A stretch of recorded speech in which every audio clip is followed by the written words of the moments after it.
नमस्कार मित्रों, मैं वीवी शाह आपके इस चैनल पर पुनः आज मैं एक नए टॉपिक्स पर चर्चा करने जा रहा हूं। आज का विषय है वीरगाथा काल की सामान्य विशेषताएं। जैसा कि आपको मालूम है, इसके पहले की चर्चा में मैंने आदिकालीन या हिंदी साहित्य इतिहास की काल विभाजन एवं नामकरण की समस्याओं पर अपना पक्ष रखा था, इतिहासकारों का, आलोचकों का। उसमें आचार्य रामचंद्र शुक्ल द्वारा प्रस्तुत उनका काल विभाजन जो सर्वमान्य है। इसके पहले जट गिरियर्सन, मिश्र बंधुओं ने भी और भी बहुत से आलोचकों ने, समालोचकों ने, इतिहासकारों ने काल विभाजन प्रस्तुत किया है। किंतु जनता की चित्तवृत्तियों के आधार पर, सामग्रियों के परीक्षण के आधार पर आचार्य रामचंद्र शुक्ल ने पहली बार हिंदी साहित्य का, इतिहास का जो काल विभाजन किया वो सर्वमान्य है। उसी प्रसंग में आदिकाल का जो समय निर्धारित किया गया है, संवत 1050 से 1375 तक का जो समय है, उसमें वीरगाथा काल और पूर्वार्ध को अपभ्रंश काल और उत्तरार्ध को वीरगाथा काल की श्रेणी में रखा गया है। वीरगाथा काल चूँकि उस काल में अधिकतर वीर रस से संबंधित रचनाएं, जिसमें रासो काव्य हमें मिला है, जिसके चलते आलोचकों ने इसे वीरगाथा काल की संज्ञा दी है। आलोचकों ने हिंदी साहित्य के आदिकाल के उत्तरार्ध को वीरगाथा काल की संज्ञा दी है, जिसे सामाजिक, आर्थिक एवं राजनीतिक दृष्टि से देखने पर हम सहज ही कह सकते हैं कि वह सामंतीय व्यवस्था की देन है। संस्कृति एवं धर्म के क्षेत्र में जैन धर्म और बौद्ध धर्म इतने विकृत हो चुके थे कि बाह्याडंबर से अधिक उनका कुछ भी मूल्य शेष नहीं था। बौद्ध धर्म की वज्रयान शाखा में तांत्रिक साधना पद्धति के प्रवेश के चलते भोग और व्यभिचार की भावना प्रबल पड़ गई थी, जिसके फलस्वरूप भक्ति, धर्म, आस्था एवं आध्यात्मिक उपासना के पैर लड़खड़ाने लगे थे। बौद्धों की इस तांत्रिक साधना पद्धति से न केवल निष्कलुष जैन धर्म ही प्रभावित हुआ, अपितु मूर्छना के विष की तरह समस्त लोक जीवन में इसकी आंधी फैल गई थी। कट्टर ब्राह्मण धर्म कर्म की नीति और विषमता की भावना से इतना अधिक लिप्त था कि नीति और विषमता की भावना से इतना अधिक लिप्त हो गया था कि लोक कल्याण के हित, संस्कृति के पवित्र मंत्रों का उद्घोषित कर सकने की उसकी क्षमता लगभग निःशेष हो चुकी थी।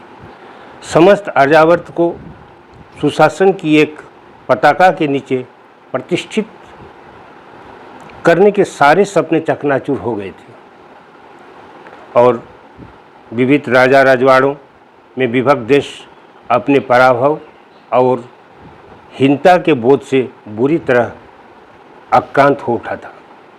विलास और वासना की अनुगुंज में अपने सीमित अधिनायकवाद की परिधि से सम्राट कहलाने का खोखला दंभ उस काल के प्रायः प्रत्येक हृदय में अंकित था।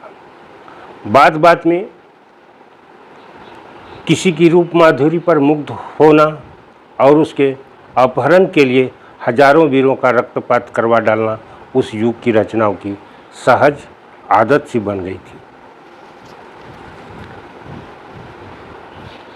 और दरबारों की चारणगत प्रशस्ति के छंद रचकर इन वीरों का शौर्य प्रदर्शन करने में ही साहित्य के गौरव और हृदय उद्देश्य की पूर्ति समझ बैठे थे।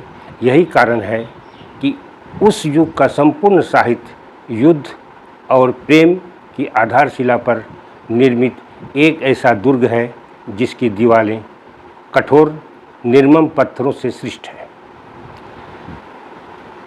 जिन दीवारों को विलास और वासना की कोमल लताएं बुरी तरह से आच्छादित किए बैठी है, उन कवियों ने अपने आश्रयदाताओं की धर्मवीरता, युद्ध कौशल और ऐश्वर्य का ही वर्णन नहीं किया है, अपितु किसी सुंदरी के प्रसंग में उसके प्रेम और विलास का भी कोमल, मधुर और सरस चित्र खींचा है।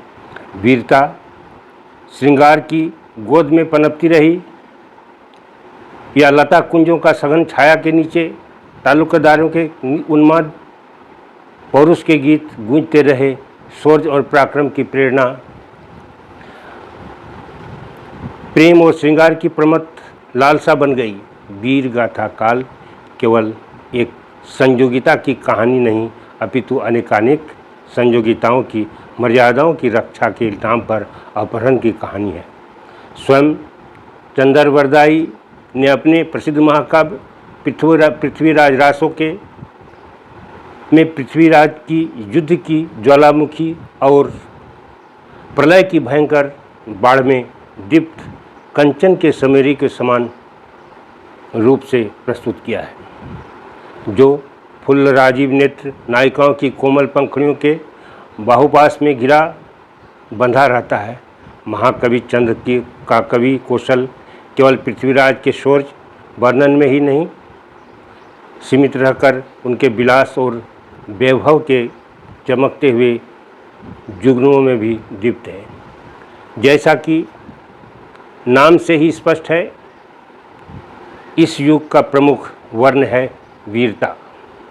अतः रस की दृष्टि से इस युग की महत्वपूर्ण रचनाओं का प्रमुख रस है वीर, किंतु श्रृंगार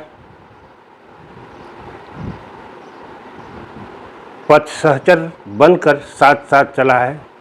हिंदी के पाठक संभवतः इससे हमसे सहमत होंगे जब हम यह निष्कर्ष दें कि उस युग में कहीं कहीं तो उद्यम वासनाओं का ऐसा प्रदर्शन हुआ है कि रीतिकाल की श्रृंगारिकता भी घुटने टेक दी। अश्लीलता की सीमा तक पहुंचा हुआ विलास वासना की कुत्सित मनोवृत्ति का परिचायक उस युग का श्रृंगार चित्रण विवाह के पूर्व वर्णन, काम, क्रीड़ा, सहवास आदि चित्रों से भरा पड़ा है। ऐसे तो श्रृंगार के संयोग पक्ष के चित्र ही अधिक हैं, किंतु प्रासंगिकता और कथा के निर्वाह के लिए विप्रलंब की योजना भी इन चित्रों में है। विशलदेव के रूठकर विदेश जाने का प्रसंग में विशलदेव रासों तथा रासों में संयोगिता से पृथ्वीराज के प्रथम वियोग के क्षणों में विप्रलंब पूरी गहराई और मार्मिकता के साथ ध्वनित है। यह ठीक है कि नायिका भेद के उद्देश्य से उस काल का श्रृंगार साहित्य नहीं रचित हुआ है, फिर भी नवोढ़ा और अभिसारिका, स्वाधीन पतिका, मुग्धा आदि रूपों के चित्रण यहाँ उपलब्ध होते हैं। पर हमारे विश्लेषण से यह निष्कर्ष नहीं निकाल लेना चाहिए कि इस काव्य में श्रृंगार के चित्रों में ही महत्व अधिक है और वीरता के चित्र कम प्राप्त होते हैं। डॉक्टर श्याम सुंदर दास ने उस युग के वीर काव्यों के संबंध में लिखा है, इस काल के कवियों का युद्ध वर्णन इतना मार्मिक तथा सजीव हुआ है कि इसके सामने पीछे के कवियों के की अनुप्रास गर्भित किंतु निर्जीव रचनाएं नकल सी जान पड़ती हैं। कर्कश पदावली के बीच में वीर भावों से भरी हिंदी के आदि युग की यह कविता सारे हिंदी साहित्य में अपनी समता नहीं रखती। उनकी वीर रचनावली में शस्त्रों की झंकार स्पष्टतः सुनाई पड़ती है और उनके युद्ध वर्णन के सजीव चित्र वीर दृश्यों में अब भी उल्लास उत्पन्न करते हैं। ऐसे कवियों की रचनाओं में सर्वत्र उनके वीर हृदय का परिचय मिलता है। वीर गाथा काल में ऐसे कवि लोग जो थे जो सिर्फ वीर रस का ही काव्य कर रहे थे और वीरता को प्रमुखता से ये इन कवियों के द्वारा कविताएं की जा रही थी जो राज्याश्रय प्राप्त कवि लोग थे।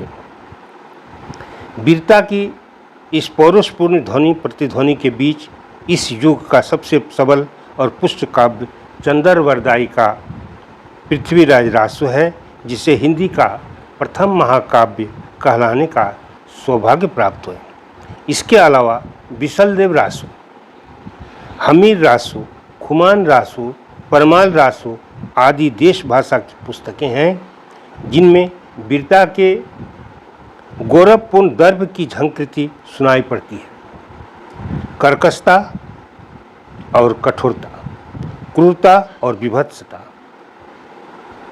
उसी के कारण जन्मा हुआ करुण रस, रौद्र एवं भयंकरता आदि के चित्रों के प्रसंग में कवि अपनी शैली को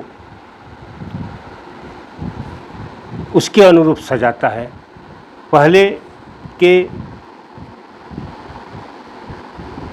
इसके पहले हम लोगों ने देखा कि चंदरवरदाई ने जो पृथ्वीराज रासो की रचना की उसमें सिर्फ वीरता ही नहीं बल्कि श्रृंगार का भी कहीं कहीं पर वर्णन हमें मिलता है।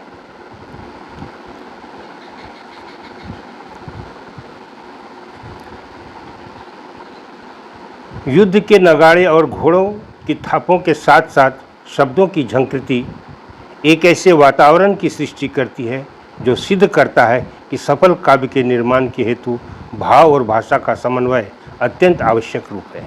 उस युग की ओजस्विनी कविता की भूरी भूरी प्रशंसा करते हुए विश्व कवि रविन्द्रनाथ ठाकुर ने लिखा था, राजपूताने के कवियों ने जीवन की कठोर वास्तविकताओं का स्वयं सामना करते हुए युद्धों के नगाड़ों की ध्वनि के साथ साथ स्वाभाविक काव्य गान किया।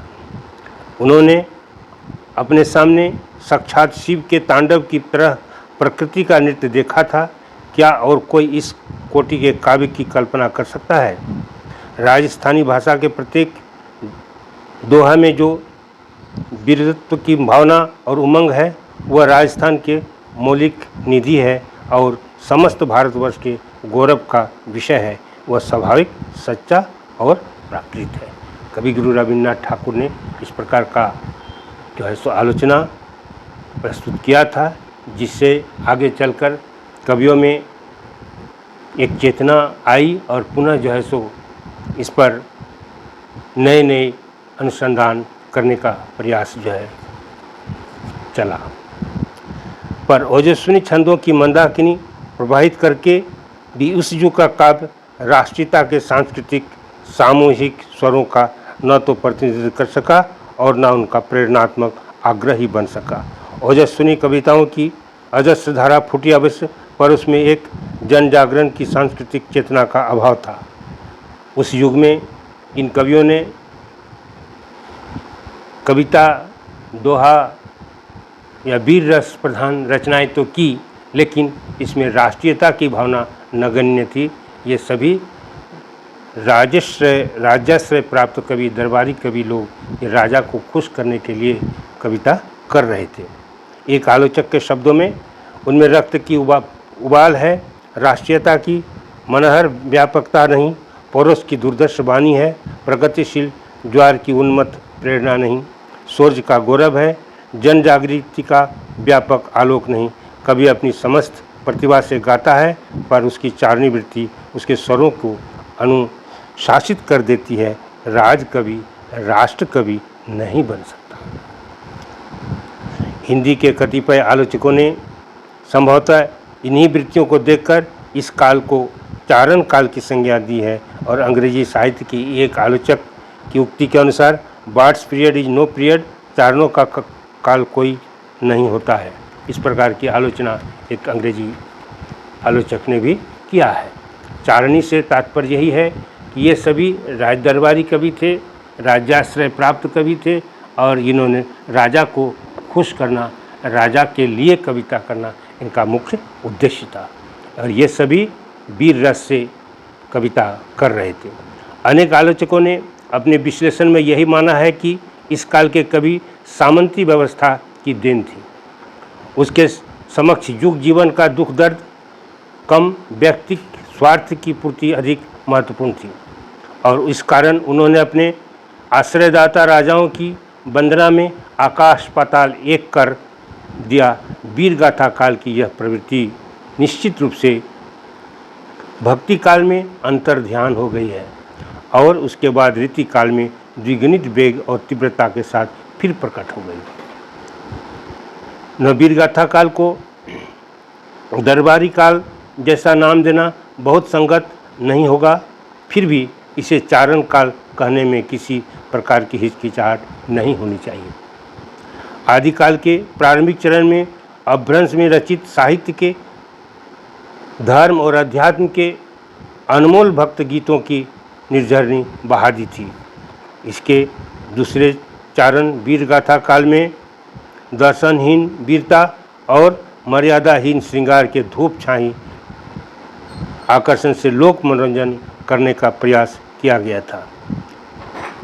इस प्रकार से इस युग के कवियों ने जो मर्यादाहीन श्रृंगार की रचना की है, जो वीर गाथा काल में दर्शनहीन हमें दिखाई पड़ता है, इसी पर डॉक्टर धर्मेंद्र ब्रह्मचारी शास्त्री ने अपनी एक अनुसंधानात्मक निबंध में लिखा था कि वीर गाथा काल में श्रृंगार और वीर दोनों समानांतर लकीर की तरह युग चेतना के धरातल पर हर क्षेत्र में गतिशील है।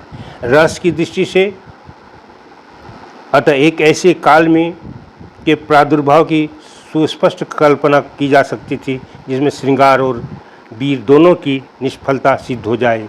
भक्ति काल का निर्वेद रस इसी ऐतिहासिक सत्य को सिद्ध करता है। शांत और निर्वेद के गंभीर सागर में वीरता की तलवार और श्रृंगार के कोमल अंगराग दोनों विसर्जित हो गए। वीर गाथा काल में प्रबंध और मुक्तक दोनों प्रकार की रचनाएं हुई। रासों की परंपरा का तो प्रणयन हुआ ही, साथ ही साथ अल्लाह उदल जैसे मुक्तकों की अवतारणा भी इसी युग में हुई। वीर गाथा काल की शैलीगत विशेषता यह है कि इस काल की कथात्मक या प्रबंधात्मक का समुचित विकास हुआ, जिसका पुष्ट प्रमाण भक्ति काल के कतिपय महान ग्रंथों द्वारा प्राप्त होता है। इसके अलावा दोहा, त्रोटक, गाथा, तोमड़, पद्धतियाँ, सट्टक, रोला, उलताला, कुंडलियाँ आदि छंदों का भी अत्यंत कलात्मक एवं स्वाभाविक प्रयोग इस काल के काव्य में प्राप्त होता है। राजस्थानी के साहित्यिक रूप पिंगल एवं डिंगल भाषा को काव्य का माध्यम बनाकर इन कवियों ने अपने अनुरूप शैली को संवारने का प्रयास किया है। अलंकारों का प्रयोग खुलकर हुआ है, जो कहीं कहीं इतना अस्वाभाविक और अत्युक्तिपूर्ण हो जाता है कि पाठकों का मन ऊब से भर जाता है। युद्ध प्रयाण के अनुसार युद्ध प्रयाण के अवसर पर महाकाल, माँ दुर्गे, असुर संहारिणी, भगवती भैरवी अथवा अपने अन्य अभिष्ट कुल देवता की चर्चा के अवसर पर धर्म की भावना भी इस काल में प्राप्त होता है। पर धर्म का यह स्वरूप इतना क्षणिक प्रसंग की परिधि में इतना सिमटा हुआ और इतना दर्शनहीन है कि वह हमारे हृदय में कोई विशिष्ट संवेदना उत्पन्न नहीं कर सकता। कुल मिलाकर हिंदी साहित्य के विकास के अध्ययन की दृष्टि से तथा उस काल की राजनीतिक विशृंखलता एवं विषमता के अध्ययन की दृष्टि से वीरगाथा काल के साहित्य के अध्ययन करना हिंदी के सभी सतर्क सुचेष्ट पाठकों के लिए अत्यंत आवश्यक है। इसका महत्व ऐतिहासिक के साथ ही साहित्यिक भी है, इसे किसी भी मूल्य पर अस्वीकार नहीं किया जा सकता। इस प्रकार आज मैंने वीरगाथा काल की सामान्य विशेषताओं पर प्रकाश डाला है। आशा है आपको अच्छा लगेगा एवं आपके ज्ञान में वृद्धि होगी। साथ साथ मैं आपसे ये निवेदन करता हूँ कि यदि यह चैनल आपको अच्छा लगता है या किसी सुझाव की आवश्यकता है तो मैं उम्मीद करूँगा, मैं आपसे आशा करता हूँ कि आप इसे लाइक करें, सब्सक्राइब करें एवं नए नए सुझावों से मुझे प्रेरित करें ताकि मेरा उत्साह वर्धन हो सके। साथ ही मैं और भी अच्छा वीडियो आपके लिए बना सकूं जो आपके जीवन में ज्ञान उपयोगी, परीक्षोपयोगी एवं साथ ही साथ आपके जीवन में कामयाबी दिला सके, जो साहित्य के क्षेत्र में आप एक सफल छात्र या पाठक हो सकें।